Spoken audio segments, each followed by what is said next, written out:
Hey everybody, and welcome back to the channel. This is the unit showcase.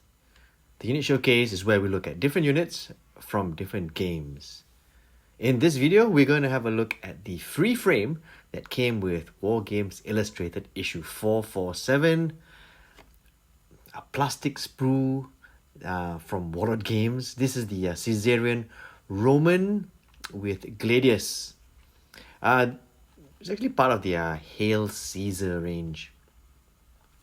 Now what we're going to do is we're going to cover a bit of historical background on the Caesarian legions, explore the iconic weapon, the Gladius, and then review the frame itself before showcasing the finished miniatures. So, let's march right in.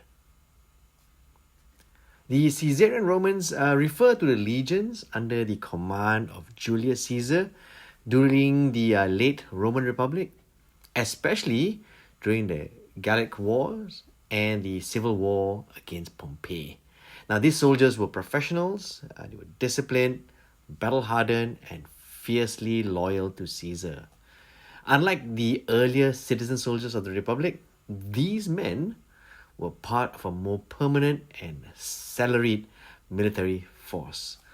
They fought across Gaul, Britain, Spain, Greece, and even Egypt, shaping not just Rome's destiny, but the future of Europe. The Gladius, the Gladius is a short, double-edged sword with it was a crucial weapon for Roman legionnaires, especially during the Republic and early Empire. It originates from the Iberian Peninsula, especially from the gladius used by Celtiberian tribes, and was adopted by Rome after the Punic Wars. The gladius' short length made it ideal for close combat battle, particularly in conjunction with the Roman shield. It's roughly about 18 to 24 inches long. It wasn't designed for slashing, but more for brutal thrusts in close combat. With the large shields, the scutum, the legionnaires would close in, deflect attacks, and stab in rapid succession. Here is a Caesarian Roman figure compared to an Imperial Roman figure. So let's take a closer look at the sprue that you're going to get with this issue. This frame is part of Warlord's plastic Caesarian Roman set. On this particular frame, you'll find enough parts to build 4 legionnaires, each armed with a gladius, which each can be armed with a gladius, and carrying the famous curved scutum shield. There are 2 options of arming them with, or you can either do a gladius or slings, and if you do slings, there's a bullet pouch. But overall, this is a pretty small frame. The poses for the miniatures are pretty much the same. I suppose this makes sense if you're going to put these miniatures in rank and file. So they can pretty much, you can pretty much base them on a 220 by 20 or all 4 on a 40 by 40 base. You know what? I probably base these figures as on a single base, 20 by 20. So that will be the plan.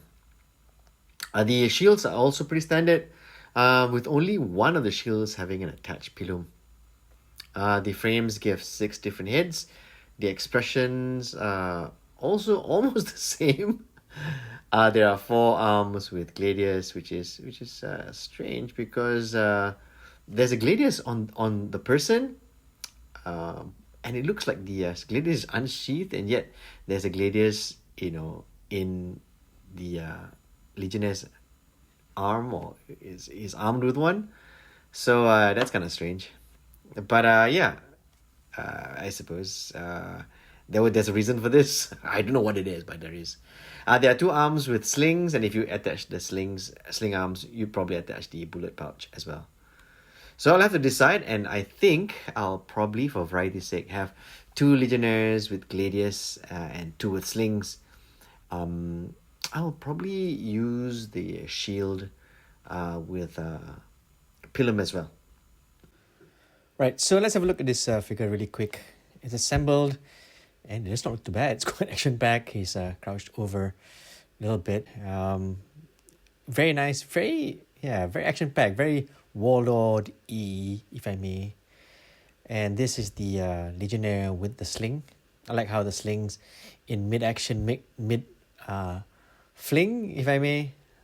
Um, yeah, I decided to go for 20 by 20 for this one. And then what I did first was actually blocked out the blacks, simply because that's the most important thing in the whole figure. So once you block out the blacks, you get to work the colors in. So the blacks will be the base for the chainmail. So here are the miniatures built and painted. I went with a slightly more clean look rather than a campaign look, with reds and bronze and stuff like that. I pretty much followed the color scheme in the Wargames Illustrated, just to keep things standard. So very quickly, let's have a look at all 4 figures. Well, not much variety, honestly. 2 slings and 2 infantry armed with Gladius. The models paint out quite beautifully. Actually, the details really pop. You can knock them out quickly. Now I know some folks would probably use contrast paint, or speed paint, or express paint, any one of the above. But let me just say that they're detailed enough that if you were to use that speed method, they would come out quite nice. I also realize that these figures are probably gonna be part of a bigger rank and file formation. So if you're not gonna go in and do a lot of detailing, that also is I suppose it's fine, because you're going for the en masse look. Just like how I did the early Imperial Romans, I sprayed it red, and then I put in the silver for the armor, and then I dipped them all in a dark quick shade. So my early Imperial Romans look more dark, more battle worn. But this one a bit more brighter, because I did use wash, but I used wash sparingly, like very, for the skin I use a light tone, and then for the armor a dark tone. So there's a mixture of different tones that I use. The goal here was to have a showcase looking figure, so it was very important to keep things clean and keep things bright, and keep things neat. In order for us to do this, you can't just dip the whole figure into a dip. So this will, find itself on the showcase display cabinet when somebody walks in, to give somebody, whoever it is, an idea of what the Caesarian Roman infantry look like, if painted nice and neat like. So there you have it. It's a quick history lesson, a bit of a Gladius appreciation, and a hands-on look at the free Caesarian Roman frame from Wargames Illustrated, issue 447. This was nice because I had a chance to compare this base, or this few figures, with Imperial Romans, which I already have painted up. So here is a comparison of both the figures, just so for your appreciation's sake.